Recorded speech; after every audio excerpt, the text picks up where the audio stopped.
اعتماد بحال رہ سکے گا۔ اس لیے ایسے لوگوں کی بہکونی کی ضرورت ہے۔ میں آپ کے سامنے ایک آرٹیکل رپورٹ کی صورت میں پیش کرتا ہوں۔ یہ سعد اختر کا نوائے وقت میں لکھا گیا آرٹیکل ہے، جس آرٹیکل میں سعد اختر صاحب کی طرف سے بالکل باریک بینی سے اور بالکل گہرائی سے جائزہ لیا ہے کہ آج کل یہ لوگ باہر بیٹھ کر کیا کر رہے ہیں، ان کا کیا بندوبست ہونا چاہیے۔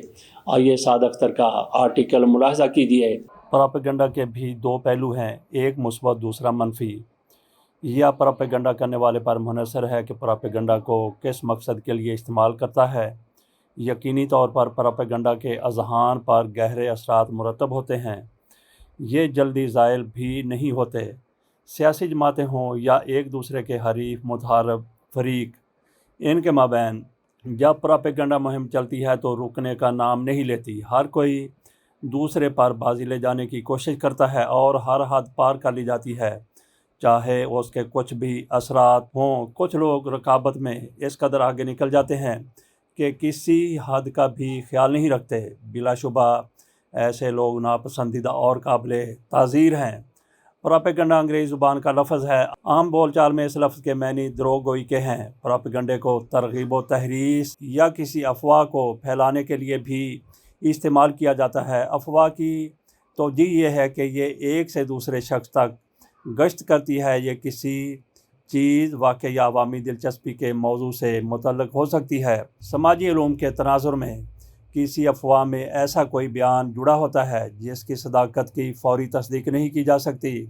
غیر مستند اڑتی ہوئی خبر یا کسی غیر حقیقی بات کو پھیلانا در حقیقت پراپیگنڈا ہے، جس کا ایشیائی ملکوں میں ہی نہیں مغربی دنیا میں بھی بڑی تیزی سے استعمال ہو رہا ہے۔ اخبارات، ڈیجیٹل اور سوشل میڈیا پراپیگنڈا کے اہم جزو اور ذرائع ہیں۔ جب سے سوشل میڈیا نے رواج پایا، ہر شخص کی جھوٹی خبر یا افواہ کو پھیلانے پر دسترس ہو گئی ہے۔ کوئی بھی یوٹیوبر کوئی بھی پراپیگنڈا کر سکتا ہے۔ سوشل میڈیا کے دیگر پلیٹ فارم بھی اس مقصد کے لیے استعمال ہو رہے ہیں۔ تاہم پاکستان میں ڈیجیٹل اور سوشل میڈیا پر ناپسندیدہ مواد اور قابل اعتراض پروگراموں کی سرکوبی کے لیے cyber crime investigation wing FIA میں متحرک اور سرگرم ہے، لیکن اس ونگ کے خاطر خواہ نتائج آج تک سامنے نہیں آ سکے۔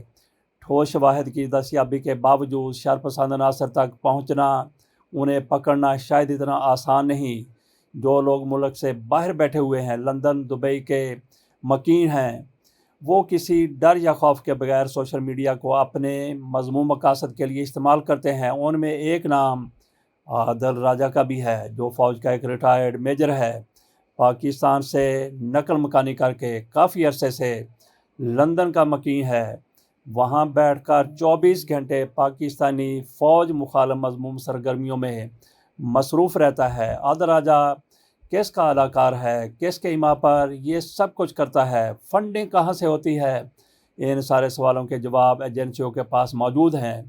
ISI نے عادل راجہ پر بہت کام کیا۔ کیپٹن ریٹائرڈ حیدر رضا مہدی بھی عادل راجہ کے ساتھیوں میں شامل ہے، جو سوشل میڈیا پر فوج کے خلاف نفرت انگیز مہم چلاتے ہوئے پاکستانی فوج کا کہنا ہے۔ ان دونوں ریٹائرڈ افسران یعنی میجر عادل فاروق راجہ اور کیپٹن حیدر رضا مہدی پر فوجی اہلکاروں کو بغاوت پر اکسانے کا الزام ہے۔ اس الزام کو لے کر دونوں افسران کے خلاف ان کی عدم موجودگی میں فیلڈ کورٹ مارشل کیا گیا، جس کے تحت نہ صرف ان کو سزائیں سنائی گئیں بلکہ ان کے رینک بھی ضبط کیے گئے۔ دونوں ریٹائرڈ افسران کو فوجی عدالت نے طلبی کے کئی نوٹس بھیجے، لیکن طلبی کے باوجود عادل فاروق راجہ اور حیدر رضا مہدی عدالت میں حاضر نہ ہوئے، جس کے بعد فوجی عدالت نے عادل راجہ کو 14 سال قید بامشقت اور حیدر رضا مہدی کو 12 سال قید بامشقت کی سزا سنائی۔ دونوں افسران کو یہ سزائیں آرمی ایکٹ 1952 کے تحت سنائی گئی ہیں۔ دونوں افسران کو پاکستان کی ایک سیاسی جماعت کا بھرپور حامی سمجھا جاتا ہے۔ دونوں افسران سابق حکومت کے خاتمے پر برطانیہ چلے گئے تھے، تب سے وہیں مقیم ہیں اور پاکستانی فوج مخالف سرگرمیوں میں ملوث پائے گئے ہیں۔ ISPR کے مطابق دونوں سابق افسران کو آفیشل سیکرٹ ایکٹ کے تحت حاضر سروس اہلکاروں کو بغاوت پر اکسانے پر فیلڈ جنرل کورٹ مارشل کے تحت سزائیں سنائی گئی ہیں، تاہم عدم دستیابی پر انہیں اشتہاری بھی قرار دیا جا چکا ہے۔ دونوں ریٹائرڈ افسران کے خلاف 7 اور 9 اکتوبر 2023 کو عدالتی کارروائی کے بعد یہ سزائیں سنائی گئیں۔ دونوں افسران کے رینک بھی 21 نومبر 2023 کو ضبط کر لیے گئے۔ عادل فاروق راجہ اور حیدر رضا مہدی کے خلاف ریاست کے مفادات کے خلاف منفی سرگرمیوں کی دفعات کے تحت تھانہ اسلام آباد میں بھی مقدمات درج ہیں۔ پولیس نے ان مقدمات میں عدم دستیابی پر دونوں ملزمان کو اشتہاری قرار دے دیا ہے۔ عادل فاروق راجہ نے برطانیہ میں رہتے ہوئے پاکستان کی موجودہ سیاسی و عسکری قیادت پر بھرپور تنقید کا سلسلہ شروع کیا۔ وہ اپنے یوٹیوب چینل کے ذریعے خصوصی طور پر پاکستانی عسکری ادارے کے خلاف پراپیگنڈا مہم چلائے ہوئے تھا۔ فوجی عدالت سے سزاؤں کے بعد بھی اشتہاری میجر اور کیپٹن کی فوج مخالف پراپیگنڈا مہم میں کوئی کمی نہیں آئی۔ پاکستان آرمی ایکٹ 1952 کے تحت دونوں سزا پانے والے ریٹائرڈ افسران ایک دن ضرور پابند سلاسل ہوں گے اور انصاف کے کٹہرے میں کھڑے کیے جائیں گے۔ پاکستان آرمی ایکٹ ہے کیا؟ آئیے اس پر روشنی ڈالتے ہیں۔ اس ایکٹ کے تحت ٹرائل اس صورت میں ہوتا ہے جب ان جرائم کا ارتکاب فوجی اہلکار کرے، تاہم اس ایکٹ کے اطلاق کے حوالے سے کچھ شقوں میں یہ قانون بعض صورتوں میں عام شہریوں پر بھی لاگو ہوتا ہے۔ فوجی ایکٹ کے تحت کارروائی کی صورت میں ملزم کے خلاف ہونے والی عدالتی کارروائی کو فیلڈ جنرل کورٹ مارشل کہا جاتا ہے اور یہ فوجی عدالت GHQ کی زیر نگرانی کام کرتی ہے۔ عادل راجہ ایسا گھناؤنا کردار ہے جس نے اپنے یوٹیوب چینل پر فوج کے خلاف نفرت پھیلائی، کافی گھٹیا اور نازیبا باتیں کی۔ وہ اسٹیبلشمنٹ مخالف بلاگز اور سوشل میڈیا پوسٹوں کی وجہ سے سرخیوں میں رہتا ہے۔ وہ micro blogging website X پر بہت سرگرم ہے۔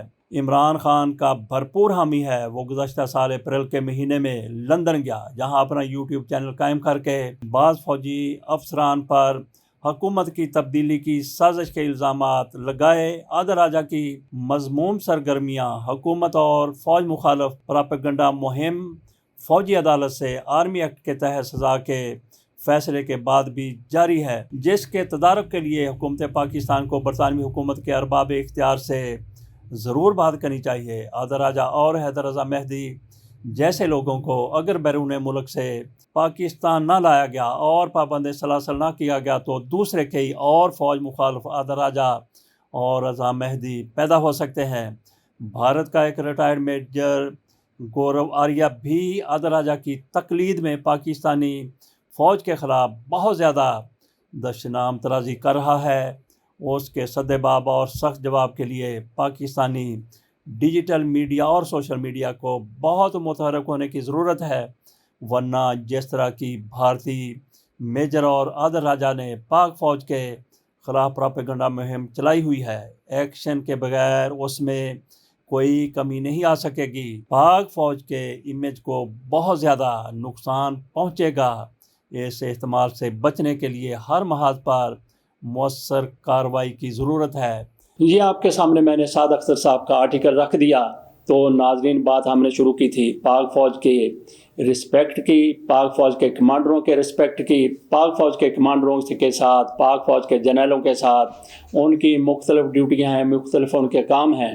تو اس حوالے سے ہو سکتا ہے کہ پاکستان کی سیاست میں وہ مداخلت کر رہے ہوں۔ ان کی مداخلت اگر آپ کی پارٹی کی حمایت میں ہو رہی ہے تو پھر آپ ان کی حمایت کرتے ہیں، اگر اس کے خلاف ہو رہی ہے تو پھر آپ ان کی کردار کشی کرنا شروع کر دیتے ہیں، جیسے مسلم لیگ نون ہے، تحریک انصاف ہے۔ اپنے پوائنٹ آف ویو کو دیکھ کر وہ پاک فوج کے حوالے سے ایک بیانیہ ترتیب دے دیتے ہیں، لیکن میں سمجھتا ہوں کہ کسی بھی پارٹی کو شرم کرنی چاہیے، حیا کرنا چاہیے کہ اپنے وہ مقاصد کو دیکھ کر اپنا وہ پاک فوج کے حوالے سے بیانیہ بناتے ہیں۔ پاک فوج کے حوالے سے ایک ہی بیانیہ ہونا چاہیے ہمیشہ کے لیے کہ پاک فوج کے ساتھ ہم کھڑے ہیں۔ جیسے عمران خان کہتے ہیں کہ یہ فوج میری فوج ہے، لیکن ان کے کچھ لوگ اور وہ خود بھی جنرل عاصم منیر کا جب نام لیتے ہیں، جب ان پر تنقید کرتے ہیں، جب ان کو ذمہ دار قرار دیتے ہیں، تو پھر اس سے آپ اندازہ کر سکتے ہیں کہ پاک فوج کے مورائل پر کیا اثر پڑتا ہے۔ تحریک انصاف والے بہرحال کہتے ہیں دیکھیں عمران خان نے کتنی جرأت سے کام لیا ہے، جرأت سے کام ضرور لیں، لیکن یہاں پہ آپ یہ دیکھیں کہ